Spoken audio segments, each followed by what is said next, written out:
capabilities we bring. And every nation has a unique situation. You know, every nation that's a member of the coalition of NATO, we're dealing with radical Shia clerics. Okay, we're dealing with people who make geopolitical decisions on the basis of pure theology, and it's a complicated thing. I mean, no one's ever been able to do a successful deal with Iran, but we're going to try. Steve Witkoff and Jared Kushner will be traveling. I think they're traveling right now to have important meetings, and we'll see how that turns out. Question. Thank you. Bye-bye.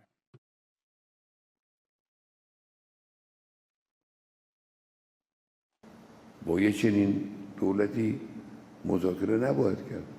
مذاکره کردن عاقلانه نیست، هوشمندانه نیست، شرافتمندانه نیست. پیامبر رو با کتاب ترامپ میاد اعلام میکنه که من میخوام بیایم گفتگو کنیم. بعد همونجا که میگه گفتگو کنیم تمام توطئه‌های ممکن رو برای به زانو در آوردن این انقلاب ور میداره، امضا میکنه، اعلام میکنه و بعد میگه ما اهل گفتگو هستیم. Thank you very much. A short time ago, the U.S. military carried out massive precision strikes on the 3 key nuclear facilities in the Iranian regime, Fordow, Natanz, and Esfahan.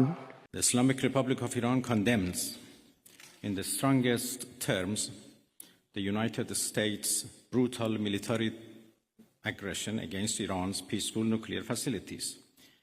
It is an outrageous, grave, and unprecedented violation of the fundamental principles of the Charter of the United Nations and international law.